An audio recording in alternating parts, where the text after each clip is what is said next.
message ce matin, jeter les engrais. Les agrès. Je voulais juste voir si vous suiviez. Je vois que vous êtes pas pire, vous êtes pas pire. C'est un titre presque tout autant curieux que « Avaler le chameau », n'est-ce pas?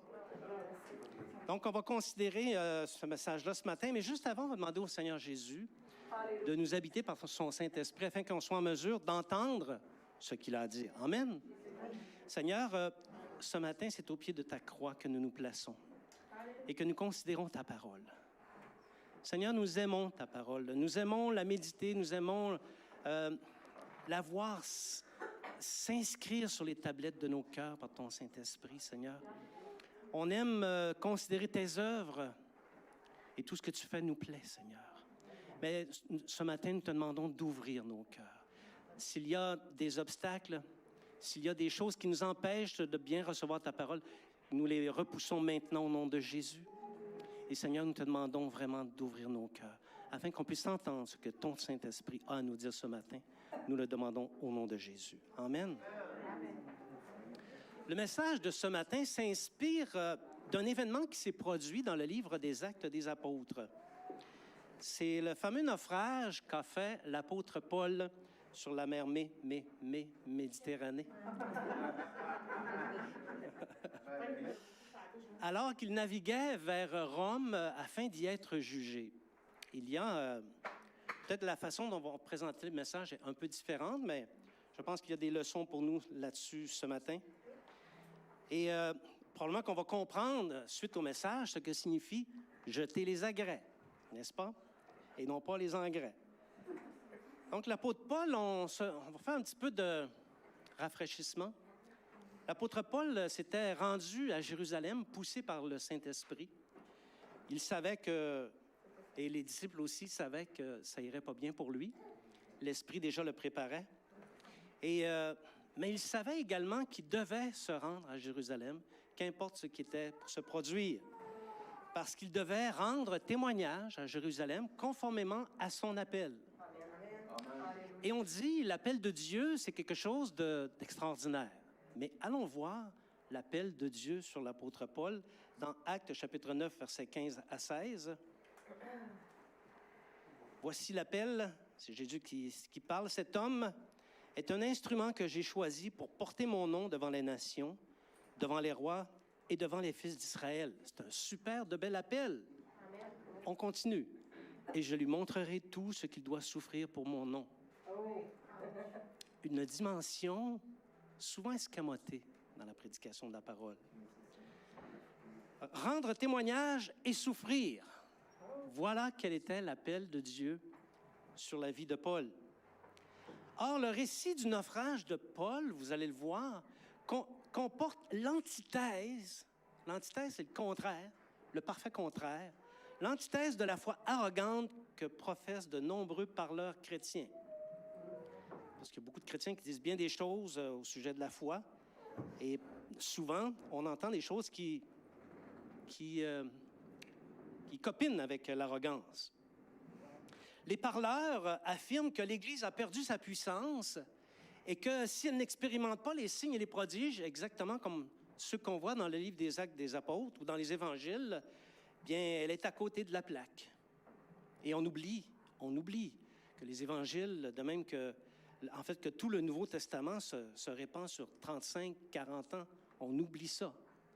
Et on peut faire la lecture dans une semaine du Nouveau Testament, 30-35 ans d'histoire dans une semaine. C'est sûr qu'on voit beaucoup de miracles, mais il y avait de l'espace-temps entre chacun, tu comprends? Selon leur doctrine arrogante, c'est pas ces beaux parleurs, c'est parleurs chrétiens, selon leur doctrine arrogante, tous les malades doivent être guéris. La nature doit obéir à leurs caprices et l'argent doit marcher à leur suite. Si vous écoutez un peu des messages à gauche et à droite, beaucoup de personnes prêchent comme ça. Ils professent un Dieu qui leur doit obéissance, ils sont connectés en direct et ils sont dans le gouvernement de Dieu et c'est eux qui gouvernent Dieu. Dans leur manière de faire, dans leur manière d'agir, c'est un peu ça qu'ils laissent sous-entendre. Et quiconque pense autrement qu'eux a droit à leur parfait mépris. Si tu ne crois pas comme eux, ils vont te regarder de très haut. Or, il se trouve dans l'Évangile, dans le livre des Actes et même dans toute la Bible, de nombreuses indications à l'effet que le témoignage est accompagné de souffrance. Si tu témoignes, tu vas souffrir. Et si quelqu'un prêche autre chose que ça, c'est un mensonge et ce n'est pas conforme aux Écritures. Il y a dans la parole des indications à l'effet que, selon lesquelles des hommes de foi, des hommes dont j'aimerais avoir leur foi, n'ont pas obtenu de leur vivant ce à quoi ils aspiraient. Ils n'ont pas été guéris, ils n'ont pas prospéré dans leurs finances personnelles et ils ont souffert. On s'entend pour dire que ce n'est pas un volet très tendance de la parole ou même de la prédication. Ce n'est pas très tendance prêcher comme ça, mais c'est une réelle vérité qui doit aussi être prêchée parce que l'Évangile, c'est aussi une affaire d'équilibre. Amen. Parce que s'il est vrai que l'Évangile est une puissance de Dieu, s'il est vrai que le baptême du Saint-Esprit est la puissance des disciples, il est vrai aussi que certaines épreuves nous arrivent parce qu'elles sont décrétées par Dieu. Et on ne peut y échapper. Pourquoi? Parce qu'elles relèvent de son dessein bienveillant pour l'humanité et que nous devons les supporter avec courage. Et en les supportant, on accomplit la volonté de Dieu. C'est vrai qu'en certaines circonstances, par exemple, au plus fort des tempêtes, il peut arriver qu'on doive jeter nous-mêmes de nos propres mains les agrès de notre bateau, si on veut rester à flot. Et on va s'inspirer justement de ce récit-là dans Actes 27, versets 18 à 26. Et je vais désigner une liseuse, je crois, ce matin. Bon, bien, étant donné que tu te portes volontaire, Audrey, on va te laisser lire. Acte 27, versets 18 à 26. Comme nous étions violemment battus par la tempête, le lendemain, on jeta la cargaison à la mer, et le troisième jour, nous y lançâmes de nos propres mains les agrès du navire.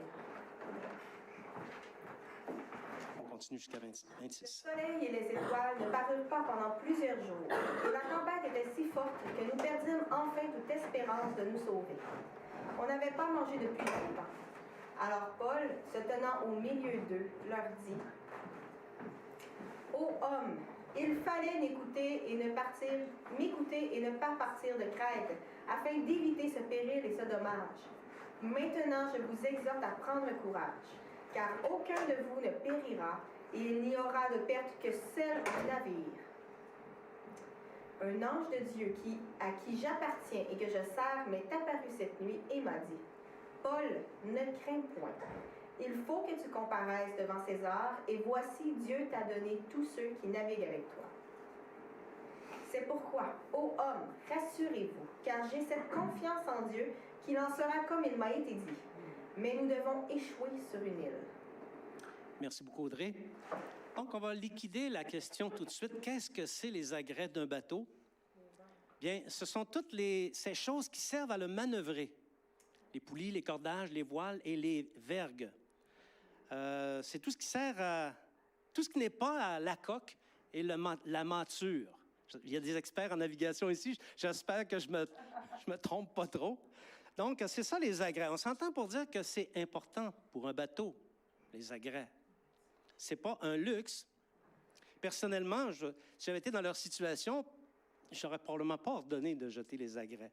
Mais ils les ont jetés de leurs propres mains. Et on va voir qu'il y a à ça une application spirituelle. Un ange apparaît à l'apôtre Paul pour lui dire qu'ils vont faire naufrage et qu'ils vont échouer sur une île. Ce n'est rien de très romantique, rien de très prodigieux, rien de très miraculeux.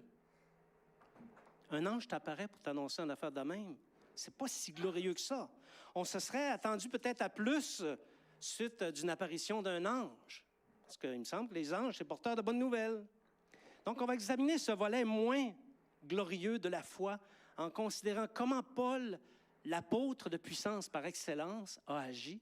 Et on va s'inspirer de lui, de ses manières d'envisager cette méga épreuve, parce que ce n'était pas une petite épreuve, c'était une méga épreuve. Et on va en tirer des leçons. Peut-être un petit peu d'arrière-plan, l'arrestation de Paul, quelques remarques contextuelles. Il avait été arrêté, vous le savez, à Jérusalem. Il allait être tué par la foule lorsque l'officier romain lui a sauvé la vie. Il est intervenu et lui a sauvé la vie. Mais juste avant son arrestation, il s'était produit un petit événement que je voudrais souligner. Je l'appelle le Conseil de Jacques. Il y a dans l'arrestation de Paul et dans ce récit un volet qui est parfois négligé ou parfois oublié. Lorsqu'il est arrivé à Jérusalem, on s'entend pour dire que Paul, c'était l'apôtre des gentils, c'était quand même dans l'Église quelqu'un d'important, et il est allé chez Jacques, le frère du Seigneur, et non pas l'apôtre. Jacques, le frère du Seigneur, et tous les anciens se sont réunis dans la maison avec Jacques. Okay? Les autres apôtres n'étaient pas là. Pourquoi? Bien, simplement parce qu'ils avaient commencé à parcourir le monde pour accomplir ce que Dieu avait annoncé d'avance. Vous allez être mes témoins par tout le monde. Donc, il n'y avait que Jacques qui était là et qui était désigné le responsable à l'époque. C'était lui le responsable de l'Église de Judée. Donc, Paul, en leur présence, rend témoignage de ce qui s'est passé dans les nations et comment la puissance de Dieu s'est manifestée. La puissance de Dieu l'a accompagné lorsqu'il évangélisait les contrées de l'Asie. Et plusieurs personnes se sont converties. Plusieurs Juifs se sont convertis. Plusieurs non-Juifs, des centaines, des milliers, se sont convertis sous son ministère. Donc, les anciens étaient heureux d'entendre ça. Cependant, ils redoutaient que Paul encourt un danger s'il allait au temple, s'il allait parmi les autres Juifs. Et là, Jacques, avec les anciens, a donné un conseil. Et on va aller voir ce conseil ensemble dans Actes chapitre 21, 23, 24. Actes chapitre 21, 23, 24. C'est pourquoi fais ce que nous allons te dire. Il y a parmi nous 4 hommes qui ont fait un vœu. Prends-les avec toi, purifie-toi avec eux et pourvois leurs dépenses afin qu'ils se rasent la tête. Et ainsi, tous sauront que ce qu'ils ont entendu dire sur ton compte est faux, mais que toi aussi, tu te conduis en observateur de la loi. Quand même intéressant de voir que les disciples respectaient la loi et obéissaient à toutes ses ordonnances. Donc, il lui donne ce conseil-là. Un conseil qui a été donné de bonne foi, parce que Jacques et les anciens voulaient éviter à Paul des problèmes. Il était quand même au courant de ce qui se passait. Et le conseil qu'ils ont donné était judicieux. Mais il y a juste un petit problème. Il n'a pas fonctionné. Le conseil de cet homme de foi, de ces hommes de foi, n'a pas fonctionné. Pourquoi?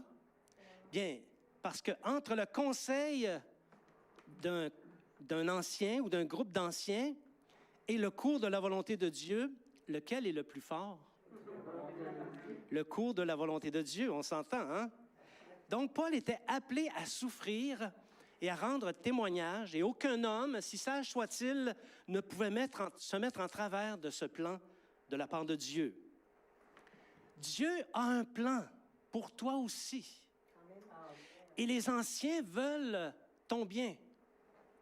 Mais si l'épreuve est voulue par Dieu, leurs conseils ne prévaudront malheureusement pas et la souffrance va être au rendez-vous. Parce que c'est le dessein de Dieu qui va s'accomplir par-dessus toute chose. Oui, on peut dire amen là-dessus, même si ce n'est pas une vérité agréable à entendre. Donc, ça, c'est mon petit clin d'œil historique. On voit que Dieu a protégé l'apôtre Paul. Il y avait des hommes, on se souvient de ce récit, il y avait des hommes qui avaient résolu de le tuer et ils avaient prononcé des malédictions contre eux-mêmes s'ils ne parvenaient pas à leur fin. L'histoire ne dit pas s'ils sont morts de faim ou s'ils sont morts de leur imprécation, mais on sait qu'ils n'ont pas réussi à tuer l'apôtre Paul. Parce que Dieu a permis que le complot soit éventé. Amen. C'est le neveu de Paul qui l'a éventé. Et le commandant, l'ayant entendu, bien, il a amené Paul en sécurité à Césarée. L'arrestation de Paul a été un événement de sa vie chrétienne très traumatisant. C'était pas facile. Ça a été difficile pour lui. Il était violenté et détesté de tous, et il a bien failli périr. Le récit ne nous dit pas toutes les douleurs qu'il a supportées, les coups, les bleus qu'il a eus, ça ne nous le dit pas, mais il en a eu.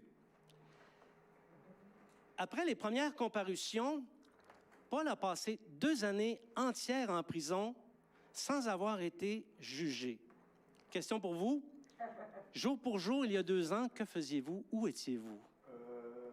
C'est long, 2 ans. Félix, le gouverneur, avait compris le manège des Juifs. Il voyait que ça leur plaisait que Paul reste en prison. Donc, il a procrastiné. Il ne s'est pas occupé de l'affaire de Paul. Et Paul était en prison. Mais néanmoins, il était protégé. Il était protégé. Et personne, dans tout ce processus, n'a pu atteindre à la vie de Paul. Et quand on considère une arrestation injuste comme celle de Paul, on s'entend pour dire que 2 ans en prison, c'est vraiment très injuste. C'est une grande souffrance. Il n'y a aucun plaisir à passer du temps en prison. Surtout quand tu n'as jamais rien fait de mal. Quand tu as appliqué la justice de Dieu. C'est vraiment difficile. Or, nulle part il n'est fait mention que Paul a prié le Seigneur pour le délivrer de la prison. Avez-vous déjà remarqué ça? Nulle part on ne voit qu'il s'est rebellé ou qu'il a protesté à Dieu. On ne le voit pas commander au mauvais esprit. Rien. Sinon, l'acceptation et le renoncement dans l'humilité. Le témoignage de Paul. Dans le cours de la menace qui pesait contre lui, Paul a fait parfaitement la volonté de Dieu. Il a témoigné à la foule qui voulait le tuer. Un beau témoignage. Il a témoigné à tout le Sanhédrin, souverain sacrificateur des anciens du peuple. Il a témoigné dans le prétoire. Il a témoigné à 2 gouverneurs. Il a témoigné au roi Agrippa et à Bérénice, sa femme juive. Il a témoigné aux magistrats et à combien d'autres gens? À des centaines de personnes, des centaines et des personnes. Des centaines et des centaines de personnes, et tous savaient que c'était pour la cause de l'Évangile qu'il était mis aux arrêts. Mais il a été aussi un témoignage pour les disciples, parce qu'il leur a appris par la bande comment supporter l'opposition, être un témoin fidèle, même lorsqu'il y a de la souffrance. Et là, notre ami Paul entame un voyage périlleux, dont on a lu les quelques lignes tout à l'heure. Donc, après en avoir appelé de manière à être entendu par l'empereur romain, Paul amorce un long et dangereux voyage vers Rome. Selon les indications qui se trouvent dans le livre des Actes des Apôtres, il semblerait qu'il n'était pas seul. Il était accompagné. Certainement, il y avait Luc qui était avec lui, parce que Luc, c'est lui le narrateur, c'est lui qui a écrit le livre des Actes des Apôtres.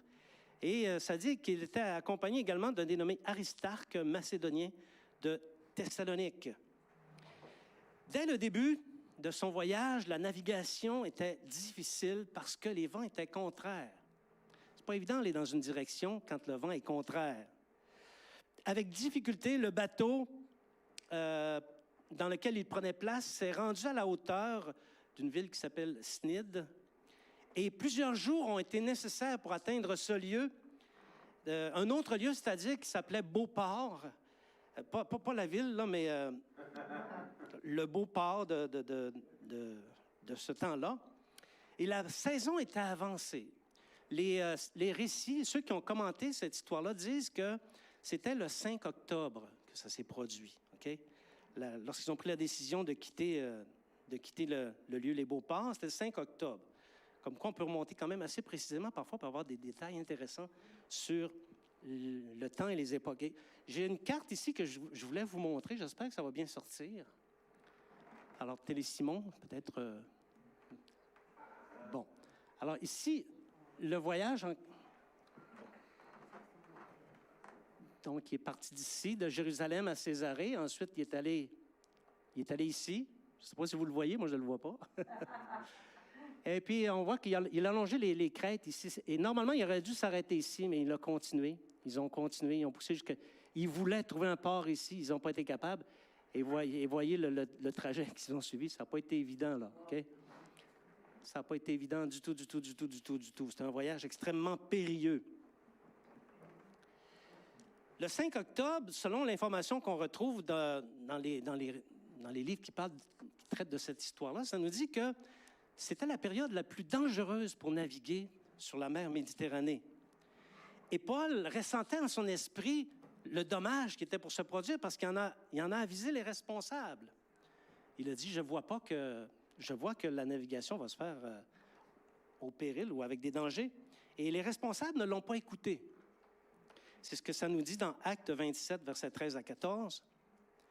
Un léger vent du sud vint à souffler et, se croyant maîtres de leur dessein, ils levèrent l'ancre et côtoyèrent de près l'île de Crète. Mais bientôt, un vent impétueux qu'on appelle Eurachylon se déchaîna sur eux. Eurachylon, c'est un vent qui va à l'inverse, à reculons. Eurachylon, elle est subtile, hein? Elle est trop subtile. OK. Bon, Eurachylon, c'est pas un vent inverse qui va dans le sens inverse. Eurachylon, c'est un mot qui signifie vague et vent d'est. Un peu comme ici, on dirait le nordais. Donc, c'est un nom ou le nord-ouest. C'est un nom qu'on donnait à ce vent-là qui était particulièrement, qui faisait courir des risques importants aux navigateurs. On va considérer maintenant la violence de l'épreuve de Paul. Ce vent-là les poussait à monter la mer. Il y avait des vagues très hautes. Et rapidement, les marins n'ont plus été capables de maîtriser le bateau. Et le bateau a été entraîné par le vent. Et la mer Méditerranée, ce n'est pas un petit lac. C'est pas le lac Saint-Jean. C'est une grande mer, la mer Méditerranée. Des centaines et des centaines de kilomètres qu'elle fait. J'ai la carte ici, j'ai l'échelle. Il y a peut-être, je ne sais pas moi, 300 kilomètres au pouce. Il y a peut-être, écoutez, je dis ça, 1000 kilomètres. Probablement 1000, de ce que je peux voir ici, là. Bon, en termes de longueur, d'est en ouest.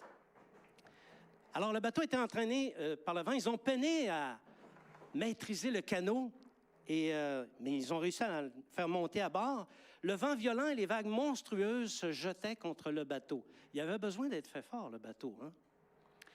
Ils ont dû le ceinturer avec des cordes de secours parce qu'il s'est mis à craquer de partout et probablement même que l'eau entrait dans la coque et ça leur faisait courir un grand péril. On se rappelle que dans ce bateau, il y avait 276 personnes. C'était quand même pas une petite chaloupe. C'était un gros bateau, OK? Et les craquements qu'ils entendaient étaient sinistres tant pour les marins que pour les passagers. Au deuxième jour, c'était ce qu'on vient de parler, c'est seulement le premier jour. Au deuxième jour, violemment battus par la tempête, ils ont jeté la cargaison par-dessus bord. Et le troisième jour, ils ont jeté les agrès du bateau. Et finalement, ils ont été plusieurs jours sans voir le soleil ni les étoiles. Et voyant que la tempête était si forte, tous, incluant l'apôtre et ses amis, ont perdu tout espoir d'être sauvés. C'est une méga épreuve. C'est une méga épreuve. Mais Dieu est intervenu. Au sein de cette immense détresse, de ce désespoir, le Seigneur envoie un ange à Paul. Et on l'a lu tout à l'heure, un ange du Dieu à qui j'appartiens, que je sers, m'est apparu cette nuit et il m'a dit, Paul, ne crains point, il faut que tu comparaisses devant César et voici, Dieu t'a donné tous ceux qui naviguent avec toi. C'est pourquoi, ô homme, rassurez-vous, car j'ai cette confiance en Dieu qu'il en sera comme il m'a été dit, mais nous devons échouer sur une île. Est-ce que c'est une bonne nouvelle ou une mauvaise nouvelle qui vient d'entendre notre ami Paul? Oui, Dieu intervient. C'est une bonne, mais c'est surtout une mauvaise nouvelle. La bonne nouvelle, c'est que tu vas vivre. Et tous les autres aussi vont vivre. Ça, c'est la bonne nouvelle. Mais parce que la volonté de Dieu doit s'accomplir, le témoignage doit suivre son cours à Rome. Ça, c'est la bonne nouvelle. Mais la mauvaise, c'est que tu vas faire naufrage. C'est pas une bonne nouvelle, ça. Pas dans ces circonstances-là. Donc, Paul devait accomplir ce pourquoi il a été appelé. Il devait aller à Rome, rendre témoignage à un empereur qui vraisemblablement était Néron, et toute sa cour devait entendre le message de l'Évangile. Et c'est Paul qui devait faire ça. Mais il reste une chose, c'est qu'après 14 nuits d'une tempête violente à l'infini, Après la perte de tout espoir, je t'annonce que tu dois échouer sur une île. C'est pas une bonne nouvelle. Vous allez faire naufrage. Paul et ses compagnons rescapés. Tel qu'annoncé, le bateau s'est échoué effectivement sur une île et bien engagé par la proue dans un haut fond, la poupe, le récit nous dit que la poupe se brisait sous la violence des vagues. J'ose espérer que vous connaissez un peu les termes de navigation. Hein? La poupe, c'est la proue, c'est en avant, puis la poupe, c'est en arrière. Donc, bon, correct. Donc, et les soldats voulaient tuer Paul. Il était pas hors de danger. Les soldats voulaient tuer tous les prisonniers, mais l'officier leur a interdit parce que l'officier commençait à avoir confiance en Paul et il voulait lui sauver la vie. Ils ont reconnu que l'île s'appelait Malte et les Maltais ont témoigné une bienveillance peu commune aux naufragés. Donc, vous voyez, il y a un peu de génétique là-dedans. Hein?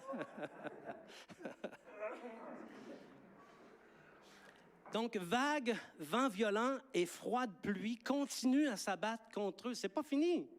Ça continuait. Un grand feu brûlait et Paul, qui voulait alimenter le feu, s'est fait mordre par une vipère. Ça va pas bien. Vous êtes-vous déjà fait mordre par une vipère? Tu meurs. Mais Paul n'en est pas mort. En fait, la Bible dit qu'il n'a senti aucun mal. Mais il reste que, comme on dit, il faisait pas beau, là. C'était pas une belle température. C'était pas le temps de se faire bronzer au soleil, là. Mais la volonté de Dieu devait s'accomplir. Et dans les jours suivants, Paul a prié et guéri tous les malades sur l'île. Tous les Maltais sont sortis de là en bonne santé. Et c'est comme ça qu'il a rendu un puissant témoignage à la parole de Dieu, mais au prix d'immenses souffrances. Les leçons de Paul. Dans cet effrayant récit d'une épreuve que nul parmi nous ne souhaiterait vivre, il y a des leçons. Est-ce que quelqu'un ici a déjà vécu une épreuve aussi grande que celle dont on vient de faire la description? On a tous vécu des épreuves. On en a tous eu. Peut-être parmi nous, même, il y en a qui en ont vécu des plus grandes que d'autres. Mais une épreuve comme celle-là, je n'ai pas le... Moi, je n'ai jamais vécu une épreuve comme celle-là. Mais c'est une méga épreuve. Et on ne veut pas qu'une chose comme celle-là nous arrive. Et bien qu'aucun d'entre nous n'ait vécu quelque chose d'aussi violent, on peut relativiser notre propre souffrance et voir comment Paul l'a vécu. Et c'est ici là, qu'on amène un volet moins romantique, mais qui est vraiment vrai. Paul n'a pas utilisé le nom de Dieu en vain. Il y a bien des chrétiens qui auraient tenté Dieu et provoqué son irritation dans de telles circonstances. Tenter Dieu, c'est le mettre en face de sa parole, mais sans comprendre son dessein. Donc, tu es en train de le tenter, tu es en train de le... C'est une forme de mépris, tenter Dieu. Et ici, la ligne est mince. C'est important comme chrétien de réaliser ça. La ligne est mince entre le déroulement normal de l'expérience chrétienne, où on doit faire appel au nom de Dieu, et tenter Dieu. La ligne est mince. La ligne, elle s'appelle retenue, sagesse et discernement. Agir avec foi dans l'humilité et l'acceptation, c'est une retenue de la sagesse et du discernement. Agir au mépris de la volonté de Dieu, c'est tenter Dieu et chercher à provoquer son irritation. Et si on tente Dieu, on va vivre son irritation. Donc, il y a certains parleurs, s'ils avaient été à la place de Paul, ils auraient eu des comportements différents de Paul. Certains parleurs auraient agi probablement comme ceci. On va faire une petite énumération, OK? Donc, avant de comparaître devant le roi Agrippa, certainement, ces parleurs auraient prié ainsi. « Au nom de Jésus, je commande en esprit à Agrippa de me faire justice et de me libérer. » Mais Paul n'a pas fait une prière comme celle-là. Devant les vents contraires, les parleurs auraient dit « Au nom de Jésus, J'appelle des vents doux et légers. Mais Paul n'a rien dit. L'apôtre de puissance n'a rien fait. À l'endroit nommé Beauport, où ils auraient dû rester, mais malheureusement, ils ont quitté, les parleurs auraient prié ainsi. « Seigneur, je te demande de donner la sagesse au capitaine afin qu'il reste dans cet endroit sécuritaire. » Mais Paul n'a pas fait une telle prière. Il n'a pas prié à ce sujet. Après les parleurs, on est toujours avec les parleurs, après avoir enduré Euraquilon quelques heures seulement, ils auraient fait ceci. Aristarque, Luc, venez avec moi. Et là, ils auraient formé un cercle et ils auraient prié ainsi. Au nom de Jésus, je commande au vent de se taire et à la mer de se calmer. Comme Jésus l'a fait en Galilée, silence, tais-toi. Paul, lui, loin d'avoir commandé aux éléments en furie, il aidait les marins du mieux qu'il pouvait. Il ne s'est pas adressé au vent ni à la mer. Il ne s'est pas appuyé sur son statut d'enfant de Dieu. Je suis un enfant de Dieu et je n'ai pas à vivre ces choses-là. Je dois être dans la victoire. Il ne s'est pas appuyé sur son statut d'enfant pour réclamer de meilleures conditions météo. Il n'a même pas fait appel au sang de Jésus. Je dresse une barrière de protection autour du bateau avec le sang de Jésus afin qu'on soit protégé. Il n'a pas fait ça. Jetez nos agrès. Vous voyez un peu vers où je m'en vais. Hein? Jetez nos agrès. Donc, avec les autres, ils ont jeté de leurs propres mains les agrès du bateau. Et cette expression de leurs propres mains, c'est significatif. Ça veut dire, ils ont fait ça. En voulant dire, je ne peux pas croire qu'ils ont fait ça. Ben oui, ils l'ont fait. De leurs propres mains, ils ont jeté les agrès du bateau de manière à ce qu'il n'y avait plus moyen de manœuvrer le bateau. C'est quand même sérieux. Ramener à l'expérience chrétienne, il faut ramener un peu à l'expérience chrétienne, les agrès, bien, ce sont nos certitudes. Parce que nous, les chrétiens, on sait bien des choses. On en sait beaucoup de choses. Parfois même, on peut enseigner Dieu. On pense qu'on peut enseigner Dieu. On sait comment manœuvrer notre bateau. On a des cordes, on a des vergues, on a des poulies, on a des voiles, et la mer n'a qu'à bien se tenir. Voici, on arrive. On est plein de certitudes. Les certitudes sont nos agrès. En face des rudes épreuves, les parleurs, eux, ordonnent à Dieu et ils le tentent. Ils s'appuient sur leurs certitudes. Ça en prend des certitudes, mais il vient un temps, il faut que tu les mettes de côté. Il y a un temps où, de tes propres mains, tu dois les jeter par-dessus bord, dans des circonstances similaires à cette tempête. Donc, les parleurs vont ordonner Dieu et le tenter. Ils s'appuient sur leurs certitudes parce qu'eux, ils ont déjà manœuvré dans la vie chrétienne et ils savent. Ils savent. Toutefois, il y a une chose qui demeure. Avec ou sans nos certitudes, la volonté de Dieu doit s'accomplir. Amen. Et les gens autour de nous doivent entendre le message de l'Évangile. Amen. Parce que la Bible dit que la foi vient de ce qu'on entend, et ce qu'on entend vient de la parole de Dieu. Alléluia. Amen. Donc, si on veut que la foi se répande, il faut parler du Seigneur Jésus. Et si on parle du Seigneur Jésus dans notre environnement, il faut savoir qu'on va souffrir. Peut-être pas des souffrances comme celles dont on vient de faire la description, mais il va y avoir de la souffrance. Il va y avoir de la gloire, mais aussi de la souffrance. Donc, parfois, pour que Dieu puisse accomplir son dessein, il va arriver qu'il nous fasse entrer en rude épreuve. Rude épreuve.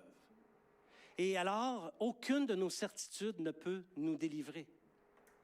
Parce que ce n'est plus le temps des certitudes. On a beau avoir fait des guérisons, avoir parlé en langue plus que tous les autres, avoir eu la foi comme deux grains de sénévé, avoir convaincu des foules entières, avoir aimé les frères comme il se doit, Tout ça, c'est correct. Mais quand les jours de témoignage arrivent au travers des pires épreuves qui nous font même désespérer de conserver la vie, Dieu accomplira sa volonté au milieu des détresses. Amen. Il va accomplir sa volonté. Et en ces jours, il faut jeter les agrès de nos propres mains si on veut que le bateau reste à flot. Parce que dans ces circonstances, le bateau est en danger. Vous voyez, il faut réaliser que dans la vie d'une Église, dans la vie chrétienne simplement, il y a des saisons différentes et elles sont toutes bonnes. Il y a des belles saisons, il y en a des moins belles, surtout ici au Québec. Quand l'hiver arrive, c'est la moins belle saison. On a juste hâte que le soleil se pointe le nez pour faire fondre cette neige-là. Je sais que ceux qui viennent d'un autre pays, vous aimez beaucoup ça, la neige, les flocons, tout ça. On sait ça, là. Mais nous, les Québécois, on commence à être fatigués un peu de tout ça. Donc, il y a différentes saisons. Il y a un temps pour la gloire, tout comme il y a un temps pour la détresse. Et si en ces temps difficiles, notre vie est épargnée, rien d'autre n'est garanti. Si dans les temps de gloire, il y a beaucoup de puissance, elle sert avant toute chose à nous en souvenir lorsque la saison de détresse arrivera, si elle arrive. Parce que les saisons de détresse font encourir le risque de perdre la foi. Quand le vent souffle, quand les vagues agressent et on n'a pas le temps de récupérer entre chacune d'elles, quand la pluie et le froid nous tombent dessus ou même notre organisme combat et il n'est pas capable de prendre le dessus, on ne doit pas se présenter devant le Seigneur en arrogant. Ce n'est pas le temps. Mais il faut se présenter en humble serviteur qui accepte l'épreuve avec courage et persévérance et avec confiance, sachant que Dieu accomplit son dessein. Amen. Amen. On doit être de ceux qui gardent le cap du témoignage. On ne lâche pas. Oui, l'épreuve est là, mais on continue à témoigner et on continue à accomplir autour de nous la volonté de Dieu. Alléluia. Et c'est alors que le Seigneur peut nous accorder la grâce de ceux qui nous entourent, comme il l'a fait avec les 276 passagers qu'il y avait dans le bateau. Dieu les a donnés à Paul. Et aucun d'eux n'a perdu la vie. Alléluia. On va regarder ensemble un peu comment ça fonctionne, les saisons, et quelles leçons il y a pour nous. L'apôtre Paul, justement, se sert d'Israël pour faire la comparaison et pour nous permettre de comprendre comment ça fonctionne dans le Seigneur. Notamment aux instructions qu'il a données à l'Église des Corinthiens. Israël a connu la gloire. Donc, 1 Corinthiens 10, verset 1. On va commencer par 1 à 4. Là. 1 Corinthiens 10, verset 1 à 4, non pas 14.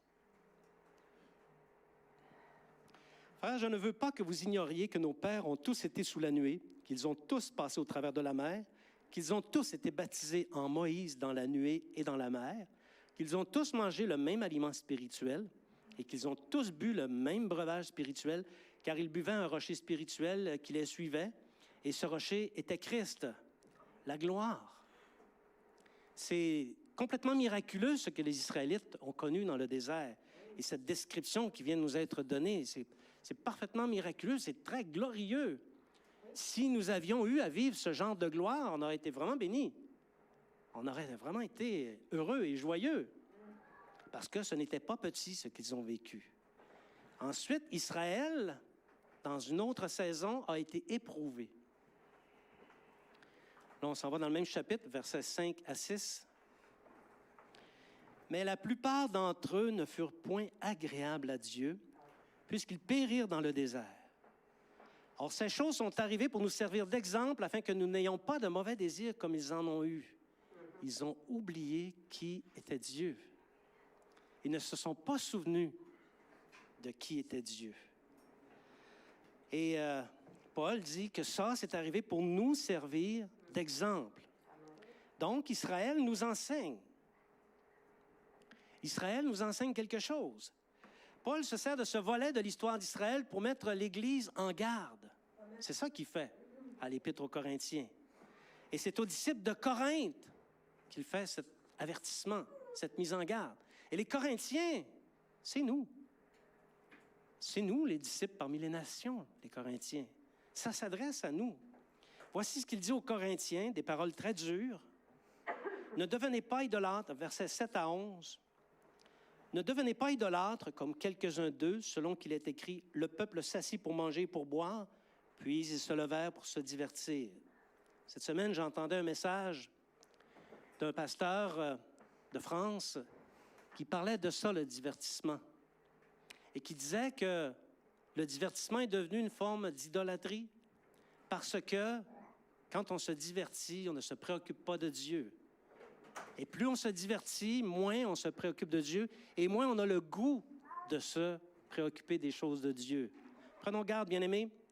Ne nous livrons point à l'impudicité comme quelques-uns d'eux s'y livrèrent, de sorte qu'il en tomba 23 000 en un seul jour. Ne tentons point le Seigneur comme le tentèrent quelques-uns d'eux qui périrent par les serpents. Ne murmurez point comme murmurèrent quelques-uns d'eux qui périrent par l'exterminateur.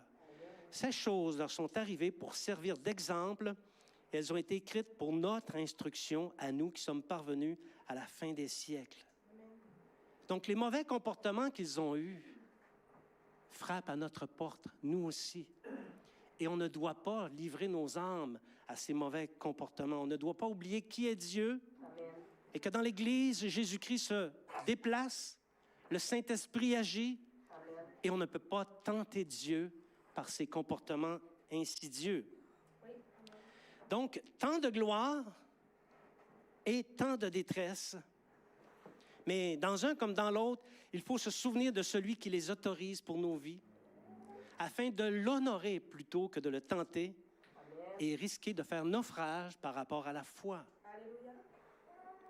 Dans l'Église, il faut prêcher la gloire, je crois. Mais il faut aussi prêcher les situations qui font désespérer même de conserver la vie. Mais à ma connaissance, personne n'est dans une telle situation, mais ça peut arriver, qu'on soit éprouvé au point de désespérer même de conserver la vie. Ne pas faire des messages qui portent là-dessus, c'est un peu mépriser les frères.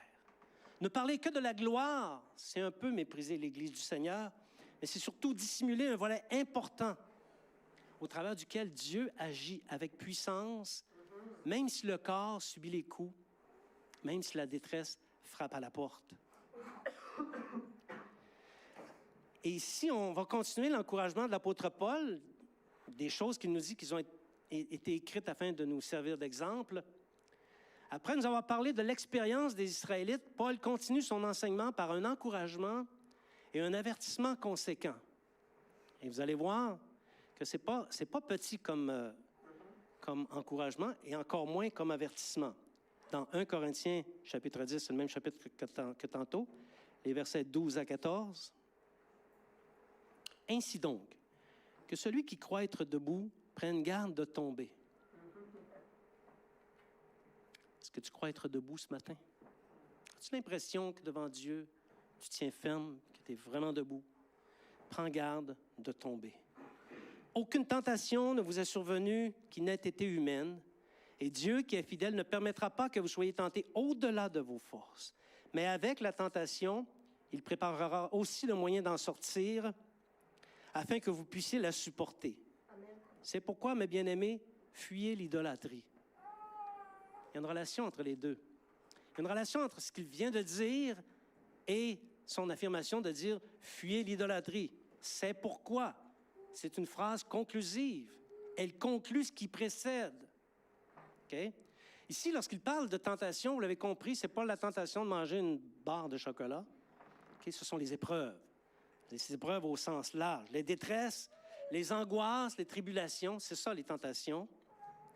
Les euraquilons, les tempêtes, les périodes de froid et de pluie, les immenses vagues qui nous frappent successivement, c'est ça la tentation. Elles arriveront, c'est certain, les tentations. Mais il y a une chose, Dieu va préparer le moyen de s'en sortir au moyen de la tentation. C'est pour ça que ça donne rien de chercher à fuir la tentation. Allons-y avec courageusement et croyons que Dieu va préparer le moyen de s'en sortir. Toutefois, cette belle promesse que vous devriez apprendre par cœur, si ce n'est pas déjà fait, 1 Corinthiens 10, 12, 13, vous devriez apprendre ça par cœur, mes amis. Aucune tentation vous a été donnée qui soit au-delà de vos forces. Mais avec la tentation, il préparera aussi le moyen d'en sortir afin que vous puissiez la supporter. Donc, elles vont arriver et Dieu va préparer le moyen de s'en sortir. La condition, la promesse est assortie d'une condition, fuyez l'idolâtrie. Puisque sa phrase est conclusive, elle signifie que si nous ne fuyons pas l'idolâtrie, nous ne sortirons pas de l'épreuve. Voyez-vous la relation? Elle est conclusive. Si je ne fais pas cette petite phrase-là, je ne sortirai pas de l'épreuve. Donc, il faut prendre garde. Et vous savez que Jésus nous parle constamment de cette question-là. Parce que les chrétiens sont devenus négligents par rapport à l'idolâtrie, par rapport aux idoles. Et le Saint-Esprit nous avertit. Entendons ce que l'Esprit nous dit. Et comme je le disais il n'y a pas longtemps, faisons le ménage dans nos maisons. Je vais inviter les musiciens ici. Je suis bien au courant que ce message n'est pas un message de type bonbon. Okay? C'est pas mon style, de toute façon, de faire des messages bonbons. Mais il fait appel, ce message, au sens de la maturité chrétienne. C'est sûr que si tu as toujours entendu, depuis que tu es chrétien, tu as toujours entendu « Dieu est bon, il va me délivrer de toutes mes épreuves » et que on ne vivra pas ces choses-là, Dieu de gloire, Dieu bonbon. C'est sûr que si tu as entendu juste ça, un message comme ça peut paraître discordant, mais c'est aussi la vérité. Mais ça fait appel à ton sens de la maturité chrétienne. Toutefois, il est clair qu'à l'aube d'une nouvelle page de notre histoire, on termine notre 5e année et on va débuter notre 6e année. Donc, on est à l'aube d'une nouvelle page de notre histoire. Nous devons nous approcher davantage du Seigneur afin de comprendre ses desseins bienveillants, qu'il y ait épreuve ou pas épreuve. Il faut profiter à plein temps de la gloire et de la puissance pendant qu'elle passe. On expérimente la gloire, la puissance, profitons-en. Parce que quand le temps d'épreuve va arriver, c'est là-dessus qu'on va s'appuyer pour se souvenir que Dieu accomplit ses desseins. On peut surfer sur la puissance et la gloire. Surfons, tant que c'est possible. Mais il faut savoir que des temps d'Euraquilon peuvent nous frapper. Et alors, il faut jeter de nos propres mains les agrès de notre navire, c'est-à-dire nos certitudes. Ne pas procéder à cette manœuvre peut nous faire risquer le naufrage.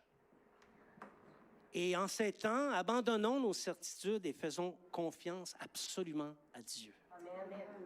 Et si nous n'avons rien de commun avec les idoles, alors Christ va nous délivrer des vents et des vagues de l'Est. C'est la signification du mot Euraquilon. Je vais vous inviter à vous lever.